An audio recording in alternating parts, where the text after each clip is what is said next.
Good evening everyone, welcome back to another class of science class sixth.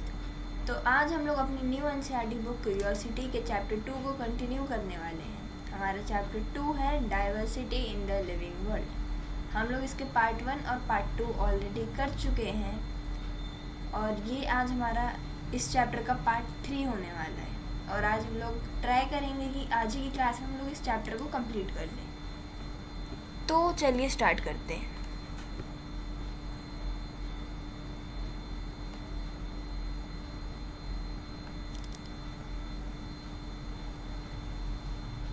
Okay, तो जो हमारी part 1 और part 2 की क्लासेस थी उसमें हमने देखा था कि कैसे हमारे आसपास की जो चीज़ें हैं उसमें कितनी सारी वैरायटीज़ हैं। लाइक जो प्लांट्स होते हैं उनके पास कितनी वैरायटीज़ हैं, उनके लीव्स, स्टेम्स, ब्रांचेस, उनकी हाइट, है ना, सब में कितना वेरिएशन होता है और सबका एक कुछ ना कुछ पर्पस होता है।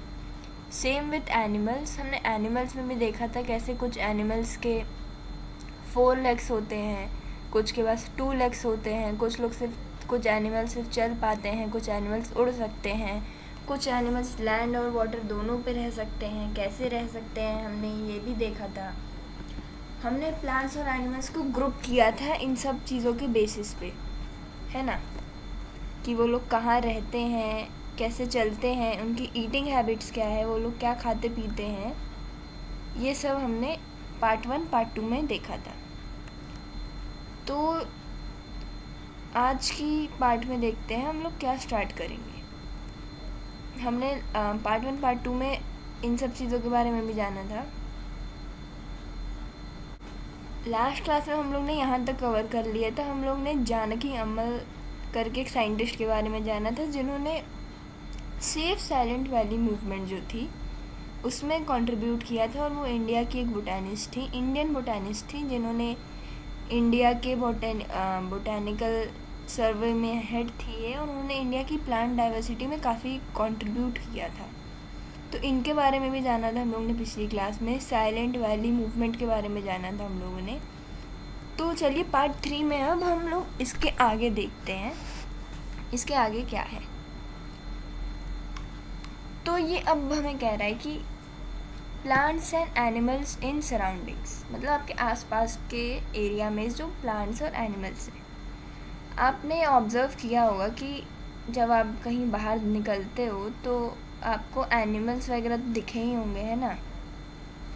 तो क्या आपने देखा है कि उनकी मूवमेंट्स क्या है, कैसे वो चलते हैं और कैसे उनकी मूवमेंट्स जो है वो उनके सराउंडिंग्स पे डिपेंड करती है। देखो, इससे ऊपर हम लोग ने एक टेबल बनाई थी जिसमें हमने कंपेयर किया था कि कौन सा एनिमल्स के नेम किए थे, उसकी टाइप ऑफ मूवमेंट और कौन सा बॉडी पार्ट वो यूज़ करता है मूवमेंट के लिए। ये हमने पिछली क्लास में डिस्कस किया था। तो आपको ये तो पता हो गया कि जैसा एनिमल रहता है उस हिसाब से उसकी मूवमेंट रहती है, मतलब जैसी उसकी सराउंडिंग्स रहती है। जो बर्ड रहती है वो ज़्यादातर टाइम हवा में रहती है, तो उसके पास विंग्स होते हैं, इसलिए वो हवा में रहती है, नहीं तो कैसे वो हवा में रहेगी। जो आप मान लो डॉग और कैट्स होते हैं, या गोट या शीप ले लो, ये सब जो होते हैं ये सब लैंड पे इसलिए होते हैं क्योंकि इनके पास लेग्स हैं चलने के लिए, तो ये लैंड पे रहते हैं। इनके पास भी अगर विंग्स होते तो ये भी आसमान में उड़ते हैं ना। और वहीं बात करें फ़िश की, तो फ़िश वाटर में क्यों रहती है? क्योंकि भाई उसके पास लेग नहीं है, उसके पास फिन्स हैं जो उसकी वाटर में मूव करने की मदद करता है ना। तो आप ये देखो कि जो एनिमल जहाँ पे जिस एटमॉस्फेयर में रहता है उस हिसाब से वो अडेप्ट हुआ रहता है, उस हिसाब की उसकी रिक्वायरमेंट्स रहती है, उस हिसाब के उसके फीचर्स रहते हैं। जैसे कि ये जो फिशेस जो होती हैं वो वाटर में क्यों रहती हैं? क्योंकि उनके पास स्ट्रीमलाइंड बॉडी होती है और फिन्स होते हैं जो वाटर में चलने फिरने में मदद करते हैं। जो ये गोट्स होती हैं वो फॉरेस्ट में रहती हैं, या ऐसे हाँ फॉरेस्ट में रहती हैं, ग्रासी एरियाज़ में रहती हैं, मतलब ओपन एरिया में रहती हैं, कुल मिला के लैंड पे रहती हैं। क्यों रहती हैं भाई? उनके पास लेग्स हैं इसलिए वो लैंड पे आराम से चल फिर सकती हैं, है ना। फिशेस के पास हमारे स्ट्रीमलाइन बॉडी होती है और फिन्स होती हैं जो उसको वाटर में चलने में मदद करता है। और जो हमारी सीप हो, गोट हो, कैट हो, जिराफ, एलिफेंट, लायन, टाइगर, कोई भी एनिमल वो ग्रास पे आराम से चल फिर पाता है। उसके पास लेग्स हैं, क्योंकि प्रॉपर 4 लेग्स है, जिस वजह से वो आराम से ग्राउंड पे मूवमेंट करता है। तो अब यहाँ पे एक हमें एक्टिविटी दिया है, कह रहा है कि जो आपने ये जो टेबल है यहाँ पे, पिछली टेबल नहीं, ये वाली जो टेबल है, इसमें कह रहा है कि list the name of plants and animals you and your classmate have observed in regions given in a table और नोन ऑलरेडी। मतलब आपको कह रहा है कि देखो आपको कौन कौन से एनिमल्स अलग अलग एरियाज़ में देखने को मिलते हैं। कौन कौन से एरियाज़ दिया है, चलो देखते हैं। डेजर्ट, माउंटेन, ओशन, फॉरेस्ट, और अगर कोई और रीजन आप लेना चाहो तो ये कह रहा है डेजर्ट में हमारा कैमल रहता है, माउंटेन्स में डिओडर ट्री होता है, ओशन में हमें फिश देखने को मिलती है, फॉरेस्ट में लायन देखने को मिलता है। वैसे ये कह रहा है आप अपने फ्रेंड्स लोग के साथ, अपने क्लासमेट्स के साथ अपने स्कूल में डिस्कस करके यहाँ पे इस टेबल को भर सकते हो कि और कौन कौन से एनिमल्स आपको डेजर्ट में देखने को मिलते हैं, कौन से एनिमल्स माउंटेन पे, ओशन में, फॉरेस्ट में, या कोई और रीजन भी अगर आप लेना चाहो तो ले सकते हो। तो डेफिनेटली आप लोग आपस में डिस्कस करके कोई भी प्लांट या एनिमल्स जो उसी पर्टिकुलर एरिया में देखने को मिलता है वो लिख सकते हो। जैसे फॉर एग्जांपल मैं बता देती हूँ, जैसे कि डेजर्ट में आपको कैमल देखने को मिलता है, प्लांट्स में आपको कैक्टस देखने को मिलेगा डेजर्ट में, है ना। माउंटेन्स में आपको डिओडर ट्री देखने को मिलता है, एक याक करके एक एनिमल होता है, वो भी आपको माउंटेनियस रीजन्स में ही देखने को मिलता है।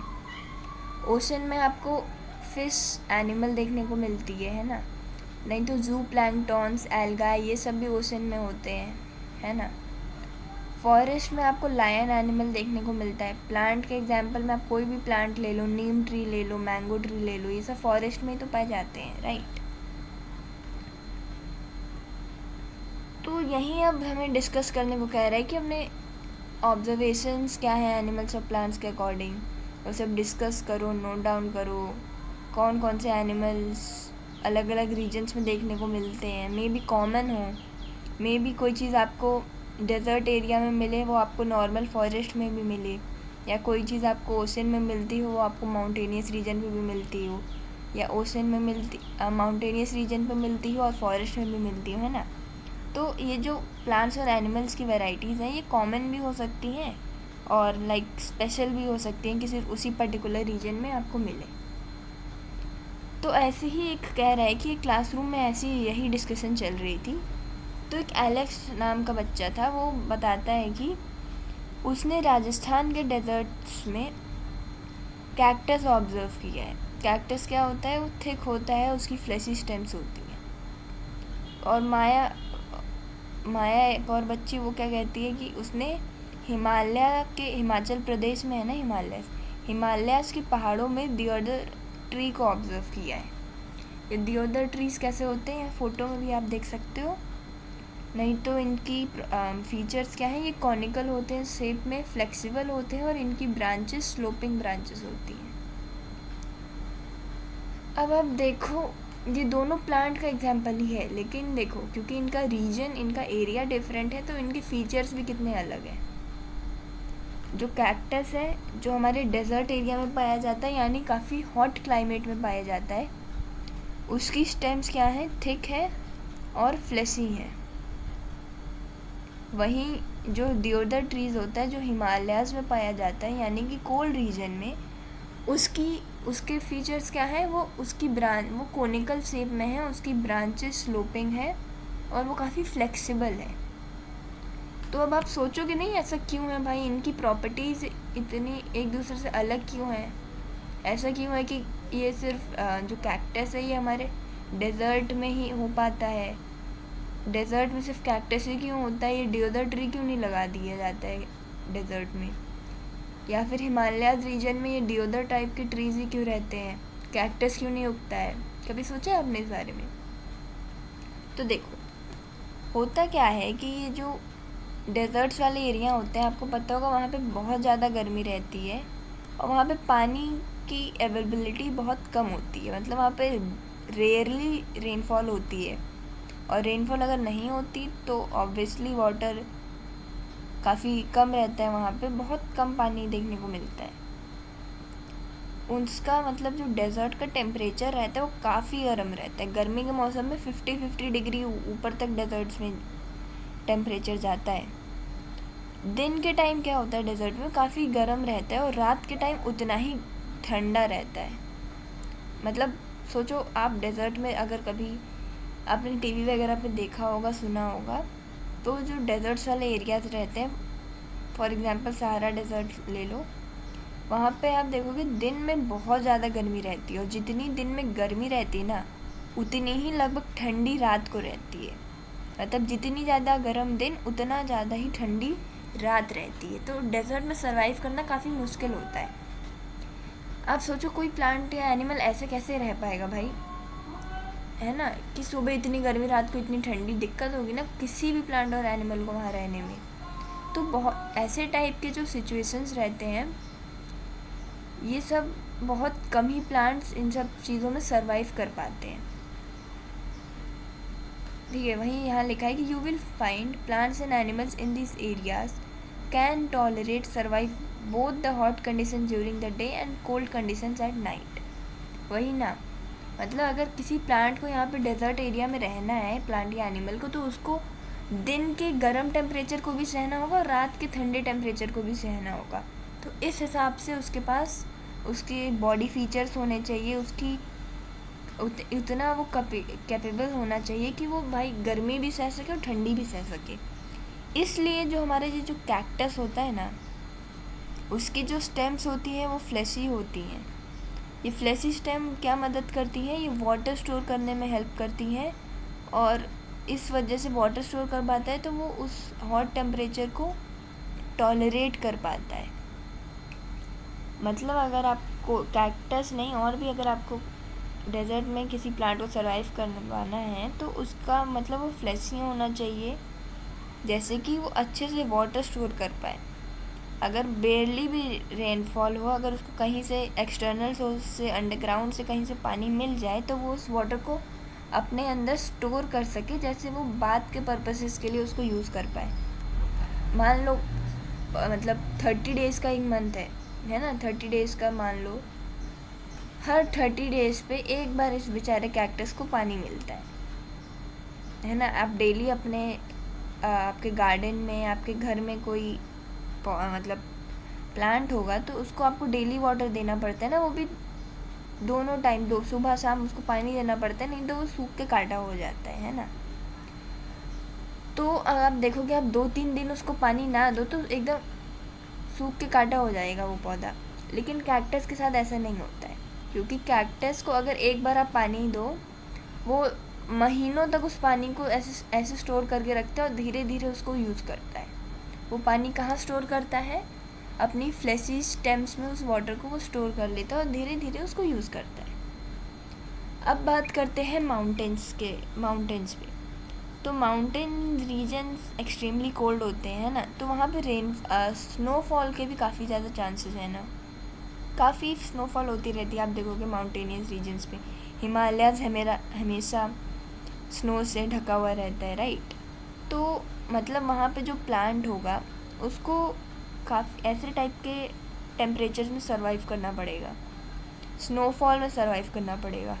स्नोफॉल में से सर्वाइव करने के लिए उसके पास क्या होता है, देवदार ट्री या कोई भी प्लांट जो उधर रहेगा, उसके पास क्या होता है, कोनिकल शेप का वो होता है, और उसकी ब्रांचेस स्लोपिंग होती है। अब मतलब कोनिकल शेप यानी ऐसा शेप। तो इस शेप से क्या होगा, मान लो ऊपर से स्नोफॉल गिरेगी, तो वो इस ट्री पे टिक नहीं पाएगी, वो नीचे स्लाइड डाउन कर जाएगी। तो इसलिए जो हमारे ट्रीज़ होते हैं माउंटेनियस रीजन्स में, वो कोनिकल शेप के होते हैं और उनकी ब्रांचेस स्लोपिंग होती है, जैसे कि जो स्नोफॉल अगर हो, तो जो स्नो उस पर जमे ना, वो इजीली स्लाइड ऑफ कर जाए। ओके, तो अब आप समझ गए होंगे कि अलग अलग रीजन्स की जैसी कंडीशंस रहती हैं, उस हिसाब से एनिमल या प्लांट को अडेप्ट करना पड़ता है, उस टाइप के उसके पास फीचर्स होने चाहिए, नहीं तो वो सर्वाइव नहीं कर पाएगा। अब यहाँ आपको एक फ़ोटो दिखा रहा है, 2 फ़ोटो दिखा रहा है। एक कैमल, दोनों फ़ोटो कैमल की है, लेकिन एक कैमल है जो हॉट डेजर्ट राजस्थान में पाया जाता है, और दूसरी कैमल वो है जो कोल्ड डेजर्ट लद्दाख में पाया जाता है। अब आप इसको ध्यान से देखो, आपको क्या डिफरेंसेस देखने को मिलते हैं। तो देखो, जो the camel of the hot desert has long legs with wide hoofs. Hoofs वो पैर के नीचे जो ऐसा टाइप का नहीं होता है, काउज में देखोगे, हॉर्सेस में और इन सब कैमल में भी होता है। लाइक पैर के सबसे एंड में जो एरिया रहता है ना, उसको हूफ्स बोलते हैं। तो जो कैमल हमारी हॉट डेजर्ट में पाई जाती है, उसके पैर लंबे होते हैं, उसकी जो हूफ्स होती हैं वाइड होती हैं। ऐसा क्यों होता है? क्योंकि जो वाइड हूफ्स होती है ना, वो कैमल को हेल्प करती हैं वो डेज़र्ट में चलने में। जो हॉट डेज़र्ट होता है वो सैंडी होता है ना, रेत का बना होता है, तो जो वाइड हूफ्स होती हैं वो मदद करती हैं उस कैमल को सैंडी डेज़र्ट यानी रेगिस्तान में चलने के लिए, डेज़र्ट में चलने के लिए, बिना उसके जो पैर है बिना उसके सिंक हुए। अब देखोगे जब आप चलते हो, मान लो बालू, इसको सैंड को बालू बोलते हैं ना, जब उस पर चलोगे तो आपका पैर नीचे नहीं धंस जाता है। तो उसी चीज़ से बचने के लिए इन कैमल्स के पास पैर में वाइड हूफ्स होती हैं और उनके लेग्स लंबे होते हैं। इस वजह से वो आराम से सैंडी एरियाज़ में चल पाते हैं। वहीं अगर आप देखोगे, जो हमारी कैमल्स कोल्ड डेजर्ट में पाई जाती हैं, उसके लेग्स शॉर्ट होते हैं यानी छोटे होते हैं।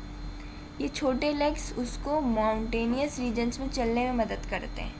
अगर लंबे पैर होंगे कैमल के कोल्ड एरियाज़ में, माउंटेन्स वाले रीजन पे, तो उसको दिक्कत होगी चलने में, इसलिए उसके पैर छोटे होते हैं, जिस वजह से वो आराम से चल फिर पाती है माउंटेन्स पे। तो डेज़र्ट में जो होता है ना, फूड भी आराम से मिलता नहीं है। आप देखोगे दूर दूर तक बस सैंड, रेत ही रेत फैली हुई है दूर दूर तक एकदम। तो डेली फूड मिलने के बहुत कम चांसेस रहते हैं, इसलिए जो कैमल होती है ना, वो अब फूड को स्टोर करती है अपने हम्प में। हम्प क्या होता है? आई होप आपको पता होगा हम्प क्या होता है। ये वाला एरिया जो होता है कैमल के ऊपर, जो एरिया निकला हुआ रहता है, वो जो कैमल हमारी हॉट डेजर्ट में पाई जाती है उसके पास एक हम्प रहता है, वहीं जो कोल्ड डेजर्ट में पाई जाती है उसके पास 2 हम्प रहते हैं। ये हम्प क्या करते हैं? ये फूड स्टोरेज में हेल्प करते हैं। Camels found in the hot desert have 1 hump each that helps them to survive during the scarcity of food। मतलब वो फूड को स्टोर करने में हेल्प करता है। अगर मान लो कभी उसको, कैमल को आप 10-15 दिन खाना ना दो, तो वो भाई सर्वाइव कर लेगा, क्योंकि उसके पास जो हम्प है उसमें उसने आराम से फूड स्टोर करके रखा हुआ है। वहीं जो कैमल कोल्ड डेजर्ट में पाई जाती है उसके पास 2 हम्प रहते हैं। ये जो 2 हम्प होते हैं shrink in late winters because there is not much available food in cold desert and they have to use food store in their humps during that time. हाँ, क्योंकि देखो ये जो 2 हम्प्स होती हैं उसमें भी ये कैमल जो कोल्ड डेजर्ट में होती है फूड ही स्टोर करती है, और ठंडियों के टाइम में, ठंडियों के मौसम में ये दोनों हम श्रिंक कर जाती है यानी उनकी, मान लो पहले इतनी साइज़ की थी तो फिर श्रिंक करके वो और छोटी साइज़ की हो जाती है। क्यों? क्योंकि ठंडियों के टाइम में देखो माउंटेनियस रीजन में वैसे ही फूड कम मिलेगा, और ऊपर से ठंडियों के टाइम यानी और ज़्यादा ठंडी और ज़्यादा स्नोफॉल, तो और फूड की शॉर्टेज हो गई। तो इस वजह से उन दोनों हम में जितना भी उस कैमल ने फूड स्टोर करके रखा था, वो उस टाइम उस ठंडी के पीरियड में उसको यूज़ करती है, जिस वजह से जो उसकी हम्प में जो फूड था वो यूज़ हो जाता है और उसका साइज़ जो है श्रिंक हो जाता है। उस कैमल के पास है ठंडी से बचने के लिए अपने बॉडी पे काफ़ी सारे उसके लॉन्ग हेयर्स होते हैं, पूरे सिर से लेकर गले तक, जो उसको ठंडी हवाओं से, ठंडे स्टॉर्म्स से, स्नोफॉल से बचा के रखता है, उसको वार्म, मतलब उसको गर्म रखने में मदद करता है, उसकी बॉडी टेम्परेचर को। देखो Other students also start sharing their observations. Kasi from Rajasthan says that camel excrete small amounts of urine, their dung is dry and they do not sweat. तो वैसे ही धीरे धीरे करके बच्चे आपस में डिस्कस कर रहे हैं, तो धीरे धीरे चीज़ें ऐड ऑन हो रही हैं. जैसे आप लोग अपनी क्लासरूम में डिस्कस करोगे अगर, तो ऐसे धीरे धीरे करके चीज़ें ऐड ऑन होती है ना, बच्चे एक एक करके अपने ओपिनियंस को आगे लाते हैं.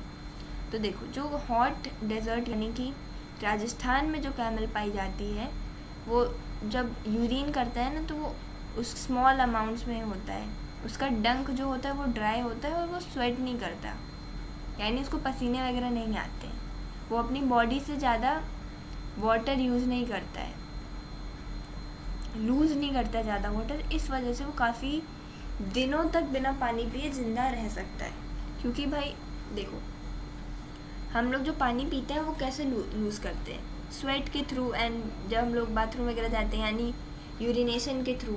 जो कैमल है ये सब करता ही नहीं, वो ना स्वेट करता है, ना उसकी डंक ड्राई होती है, और उसके स्मॉल अमाउंट्स में यूरिन एक्सक्रीट करता है. मतलब उसका लॉस ऑफ वाटर काफ़ी कम है. तो अगर लॉस ऑफ वाटर कम है तो जितना भी इनटेक हो रहा है वो उसको सेव कर रहा है और बिना पानी के काफ़ी दिनों तक सर्वाइव कर पा रहा है इसी वजह से. फिर माया एक और चीज़ के बारे में, एक और प्लांट के बारे में बता रही है, जो कि है रोडोडेंड्रॉन्स. रोडोडेंड्रॉन्स क्या है? ये पाया जाता है आपके सोला फॉरेस्ट ऑफ नीलगिरिस में. देखो, ये जो रोडोडेंड्रॉन्स होते हैं ये काफ़ी कम हाइट के होते हैं और इनकी लीव्स स्मॉल होती हैं. क्यों होती हैं? जैसे कि वो जो पहाड़ों पे तेज़ हवा चलती है, जो स्टॉर्म्स आती हैं, उसमें सरवाइव कर सके. तो रोडोडेंड्रॉन्स के पास क्या होती है? कम हाइट होती है, छोटी लीव्स होती हैं, जैसे कि वो स्ट्रॉन्ग विंड्स को सरवाइव कर पाए. However Pema, who is from Sikkim, मतलब पेमा लड़की का नाम है, mentions that she has observed rhododendrons in the nearby mountains to be taller.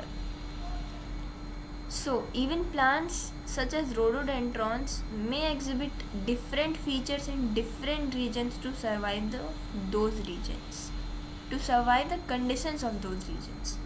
मतलब ये जो rhododendrons होते हैं, ज़रूरी नहीं कि आपको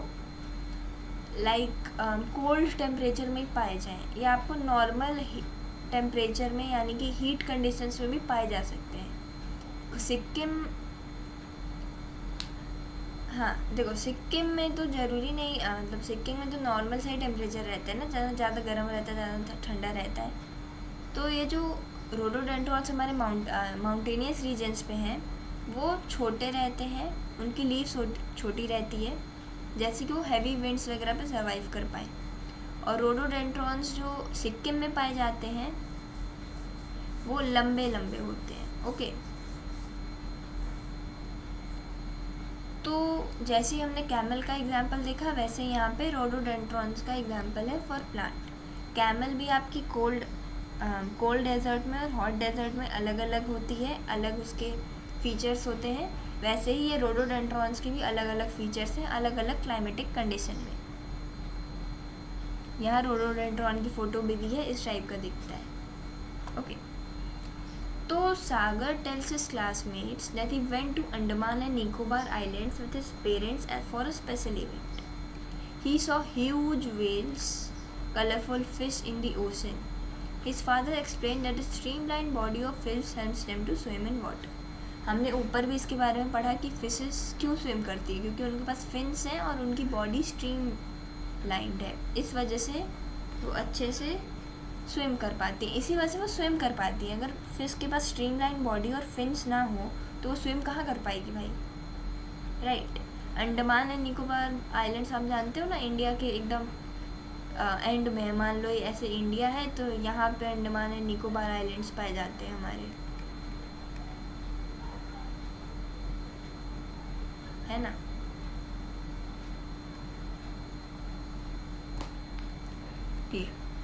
तो we have learned that the plants and animals living in a particular region have special features that make them fit to survive there. The special features that enable plants and animals to survive in a particular regions are called adapts. Adaptations. तो आपने अभी देखा कि अलग अलग regions में रहने वाले अलग अलग प्लांट, अलग अलग एनिमल्स के पास अलग अलग फीचर होते हैं। इस अलग अलग फीचर्स को जो एक प्लांट या एनिमल एक पर्टिकुलर रीजन में रहने के लिए डेवलप करता है, उसको क्या बोलते हैं? अडेप्टेशंस बोलते हैं। यानी अगर आप कहोगे कि एक कैक्टस हॉट डेजर्ट में सरवाइव कर रहा है क्योंकि उसकी अडेप्टेशंस उस टाइप की हैं। अडेप्टेशंस क्या हैं उस कैक्टस की? फ्लैशी स्टेम, है ना, जो दियोदर ट्री का शेप है, उसकी जो हाइट है, नहीं, दियोदर ट्री का शेप या रोडोडेंड्रॉन की हाइट, ये सब क्या है? अडेप्टेशंस हैं जो उसको माउंटेनियस रीजन्स में रहने के लिए हेल्प कर रही हैं, है ना। मैंने अभी कैक्टस का एग्जांपल लेके आपको समझाया कि कैक्टस की जो फ्लैशी स्टेम्स है वो क्या है? उसका अडेप्टेशन है जो उसको हॉट डेजर्ट में रहने, सर्वाइव करने में हेल्प कर रहा है। The place where plants and animals live is called their habitat. For example, the habitat of sea turtles is the sea or the ocean.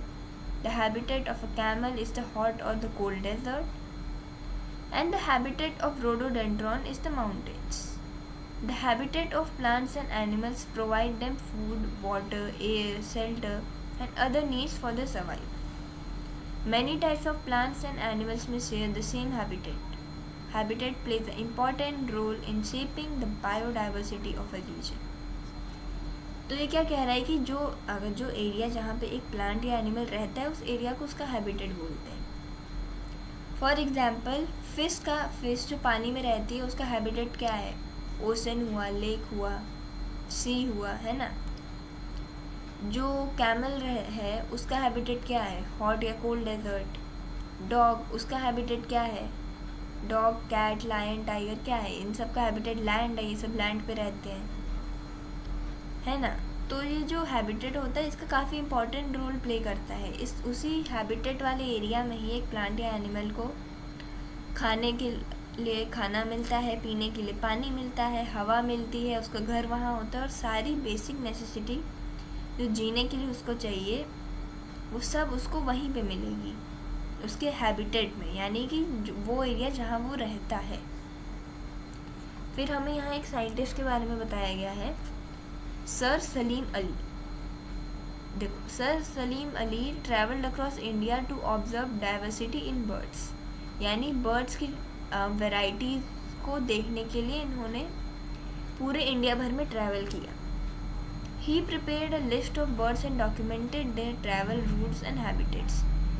He recorded the region with high diversity of birds and took measures to conserve these regions.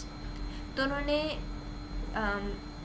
पूरे India भर में travel किया और birds की varieties के बारे में जाना, और उन्होंने कुछ एरियाज़ को बताया जहाँ पे बर्ड्स की डाइवर्सिटी बहुत ज़्यादा है, और उन्होंने कुछ ऐसे स्टेप्स लिए जैसे कि वहाँ की बायोडाइवर्सिटी यानी वहाँ की बर्ड्स को कंजर्व किया जा सके, यानी उनको बचाया जा सके।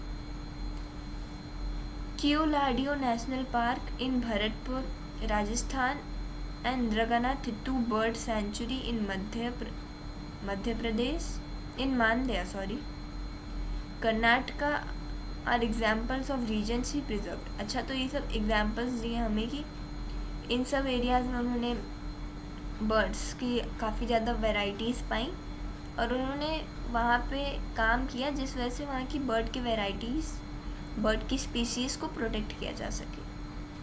He wrote a landmark series of 10 books on birds of the Indian subcontinent. He is referred as the Birdman of India. He was awarded Padma Vibhushan in 1976. तो ये इम्पॉर्टेंट चीज़ें आपको पता होना चाहिए कि बर्डमैन ऑफ इंडिया किसको कहते हैं। तो बर्डमैन ऑफ इंडिया कौन है? सर सलीम अली। इन्होंने क्या किया? इन्होंने इंडिया भर में ट्रैवल किया, बर्ड्स की जहाँ पे हाई डाइवर्सिटी है उन एरिया को आइडेंटिफाई किया। कौन कौन से वो एरियाज़ हैं? ये हैं वो एरियाज़, और वहाँ पे उन्होंने इन बर्ड्स को प्रिजर्व करने में काफ़ी हेल्प की। ओके, तो आगे बढ़ते हैं अब। What are the different ways in which you can group plants and animals based on their habitats? One way is to group them with those that live on land and those that live in water. हाँ, तो देखो, हमारे chapter का नाम क्या था? Diversity in the living world.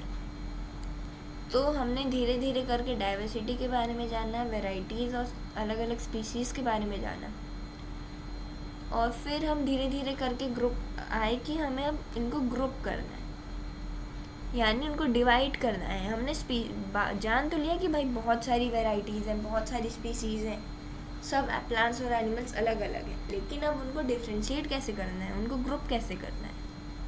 तो देखो, यहाँ सबसे पहले दिया है कि आप एक तरीका तो ये है ग्रुप करने का कि कौन सा एनिमल कहाँ पे रहता है, यानी कौन सा प्लांट या एनिमल कहाँ पे रहता है का मतलब है कौन सा लैंड पे रहता है कि वाटर में रहता है ना। तो जो प्लांट या एनिमल्स लैंड पे रहते हैं उनको बोलते हैं टेरेस्ट्रियल हैबिटेट्स, जैसे कि फॉरेस्ट, डेजर्ट्स, ग्रासलैंड और माउंटेन्स। ठीक है। और जो प्लांट्स और एनिमल्स वाटर में रहते हैं they are said to be aquatic habitats, for example ponds, lakes, river और ओशंस। लेकिन कुछ एनिमल्स ऐसे भी होते हैं जो लैंड पे भी रह सकते हैं, वाटर में भी रह सकते हैं, उनको क्या बोलते हैं? उनको बोलते हैं एम्फीबियंस। लेकिन ये एनिमल्स हैं कौन जो दोनों जगह रह सकते हैं? वो हैं हमारे फ्रॉग हो गया, टर्टल हो गया, है ना, क्रोकोडाइल हो गया, ये सब एम्फीबियंस होते हैं। क्यों? क्योंकि वो वाटर में भी रह सकते हैं और लैंड पे भी रह सकते हैं। तो अब ये कह रहा है what would happen if the habitat of a plant or an animal is damaged? What would happen if a goat does not get grass to eat? Can a fish survive without water? तो यहाँ हमें कुछ question कहने को पूछ रहा है कि क्या होगा अगर कोई पर्टिकुलर हैबिटेट को हम लोग डैमेज करेंगे, यानी किसी पर्टिकुलर हैबिटेट को नुकसान पहुँचाया जाएगा। क्या होगा जब किसी गोट को खाने के लिए ग्रास नहीं मिलेगी या फिश को रहने के लिए पानी नहीं मिलेगा? तो भाई ऑब्वियस सी बात है, जो हमारे नेचर का बैलेंस है, जो हमारा इकोसिस्टम है वो कोलैप्स कर जाएगा, इकोलॉजिकल इम्बैलेंस आ जाएगा हमारे नेचर में। इस चैप्टर के स्टार्टिंग में भी हमने देखा था कि अगर किसी सारे जो प्लांट्स और एनिमल्स हैं वो आपस में एक दूसरे से कनेक्टेड है, अगर किसी एक वेराइटीज़ को, अगर किसी एक स्पीसीज़ को भी हम लोग डैमेज करें तो अल्टीमेटली हर स्पीसीज़ को बैकलैश फेस करना पड़ेगा, हर स्पीसीज़ का नुकसान होगा। हम सब एक दूसरे से कनेक्टेड है ना। Check with your parents, grandparents and neighbours to know about the plants, bird, insects or any other animal they used to see frequently in their childhood but do not see as often now. These changes often happen when habitats are damaged. The damage to habitats of plants and animals results in the loss of their homes, food and other resources. This leads to the loss of biodiversity. तो आप खुद भी ऐसा notice कर सकते हो, नहीं तो अपने पेरेंट्स से भी पूछ सकते हो कि ग्रैंड पेरेंट्स या किसी से भी, ऐसा कोई एनिमल या प्लांट जो वो लोग काफ़ी, इंसेक्ट, बर्ड या कोई भी चीज़ जो काफ़ी फ्रीक्वेंटली देखते थे जब वो छोटे थे, लेकिन आज के टाइम पे उनको उतना देखने को नहीं मिलता है। मैं अपना बताऊँ तो लिटरली जब मैं छोटी थी तो मुझे आसमान में काफ़ी सारी बर्ड्स देखने को मिलती थी, बट आज से कंपेयर किया जाए तो बहुत कम हो गई है। उस टाइम, मतलब उस टाइम क्या, 10-15 साल, 5-10 साल पहले काफ़ी ज़्यादा फ्रीक्वेंटली बर्ड्स देखने को मिलती थी आसमान में, काफ़ी सारी बर्ड्स रहती थी, अलग अलग टाइप की बर्ड्स रहती थी, लेकिन अब उतनी बर्ड्स देखने को नहीं मिलती हैं स्काई में, है ना। आप अपने पेरेंट्स या ग्रैंड पेरेंट्स से भी डिस्कस करके बात कर सकते हो कि ऐसा कौन सा बर्ड, इंसेक्ट, एनिमल है जो उनको पहले देखने को मिलता था बट अब नहीं देखने को मिलता है। देखो इसका मेन कारण क्या है, जो पहले मतलब क्या बोलेंगे, एक्सटेंशन ही बोलेंगे एक प्रकार से।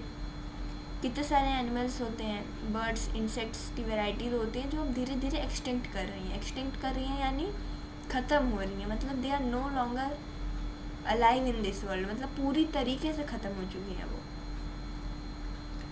आपने सुना होगा कि चीता के बारे में, इंडिया में चीते ख़त्म हो गए थे, हम लोग बाहर से लेके आए थे, फिर उनको हम लोग रख रहे हैं अभी। तो ऐसा क्यों हुआ था? ऐसा इसलिए होता है क्योंकि हम ह्यूमंस बायोडाइवर्सिटी को हार्म करते हैं, हम लोग उनके हैबिटेट्स को डिस्ट्रॉय करते हैं। हम किसी एक हैबिटेट को डिस्ट्रॉय करते हैं, किसी एक हैबिटेट को हम लोग डिस्टर्ब करते हैं, जिस वजह से अल्टीमेटली सबको सफ़र करना पड़ता है।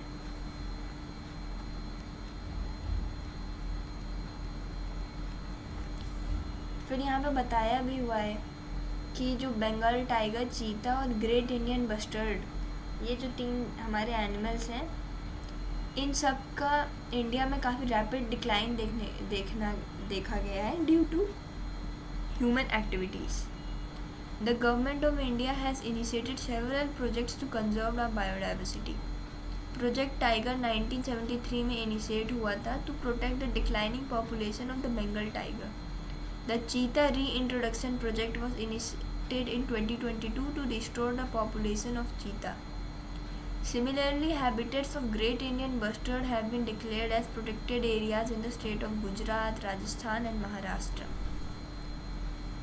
तो इंडिया में आपको बेसिकली इन 3 एनिमल्स का डिक्लाइन देखने को मिलेगा, बंगाल टाइगर, चीता और ग्रेट इंडियन बस्टर्ड। देखो, चीता तो इंडिया से एकदम ख़त्म हो गया था, हम लोग को बाहर से चीता लाना पड़ा और फिर हम लोग ने री इंट्रोड्यूस किया है। अभी 1 साल या 2 साल पहले की बात है, इंडिया में चीता री इंट्रोड्यूस हुए हैं, है ना। बंगाल टाइगर भी काफ़ी कम स्पीसीज़ बचे हैं, उनको भी कंजर्व करने का प्रोग्राम इनिशिएट किया गया था हमारी गवर्नमेंट से काफ़ी पहले। और ग्रेट इंडियन बस्टर्ड को भी काफ़ी कम स्पीसीज़ बची हैं, उसको भी कंजर्व करने का अल्टीमेटम हमारी गवर्नमेंट के द्वारा मिला है। तो अब हमारे यहाँ पे बताया गया है सैक्रेड ग्रूव्स के बारे में। देखो, सैक्रेड ग्रूव्स क्या होते हैं? Sacred groves are undisturbed patches of forests. Their sizes may vary from quite small to very large. Sacred groves are found all over India. They are home to different kinds of plants and animals, including numerous medicinal plants. देखो, sacred मतलब आप जानते हो ना, sacred groves यानी पवित्र। sacred groves में example में आप ले सकते हो, जैसे कि तुलसी को माना जाता है ना, sacred पौधा माना जाता है, और उसको काफ़ी लोग अपने घरों में रखते हैं, पूजा वगैरह करते हैं तुलसी जी की, राइट। तो वैसे ही हम मान सकते हो। These are protected by the local community and no one is allowed to harm any animals and cut trees in these groves or disturb the area. This way, sacred groves are a community protected treasure of biodiversity. Find about the sacred groves in your region. है ना, कुछ पेड़ माने जाते हैं, कुछ ऐसे पेड़ पौधे माने जाते हैं जिनकी क्या बोलेंगे, रिलीजनल वैल्यू होती है, इस वजह से लोग उसको हार्म करने से मना करते हैं। जैसे आपने तुलसी का एग्जांपल अभी मैंने बताया, पीपल का ट्री होता है, उसका भी लोग लाइक रिलीजियस उसकी वैल्यू है, लोग उसको हार्म नहीं करते उतना, उसको प्रिजर्व करके रखते हैं। वैसे ही सैक्रेड ग्रूव्स कुछ एरियाज़ होते हैं बायोडाइवर्सिटी के, जिसको किसी लोकल कम्युनिटी के द्वारा प्रोटेक्ट किया जाता है, और कोई भी आउटसाइडर आके वहाँ पे हंटिंग नहीं कर सकता, वहाँ पे घर वर नहीं बना सकता, उसको पेड़ वगैरह काट के रेजिडेंशियल एरिया नहीं बना सकता, क्योंकि वो एरिया आसपास की लोकल कम्युनिटीज़ द्वारा काफ़ी पवित्र माना जाता है। उस एरिया को प्रोटेक्ट किया जाता है उन लोगों के द्वारा, उनके लिए वो एक लाइक बोलेंगे वर्शिपिंग प्लेस है। वैसे ही हमें कह रहा है, we must protect biodiversity to ensure a planet is full of life, helping plants and animals to survive and thrive. तो आपने देखा कितनी सारी वैरायटीज़ हैं, कितनी सारी स्पीसीज़ हैं एनिमल्स की, इंसेक्ट्स की, बर्ड्स की, तो हमें उनके साथ कोऑपरेट करके रहना चाहिए, है ना। इसमें हमारी भी भलाई है और उनकी भी भलाई है। तो हमें किसी भी पर्टिकुलर हैबिटेट को डिस्ट्रॉय नहीं करना चाहिए अपने खुद के सेल्फिश बेनिफिट्स के लिए। हमें नेचर की रिस्पेक्ट करनी चाहिए, उसे प्रोटेक्ट करना चाहिए। इसमें उनकी भी भलाई है, हमारी भी भलाई है, क्योंकि अगर वो डिस्टर्ब होंगे तो हम भी डिस्टर्ब होंगे एक ना एक दिन।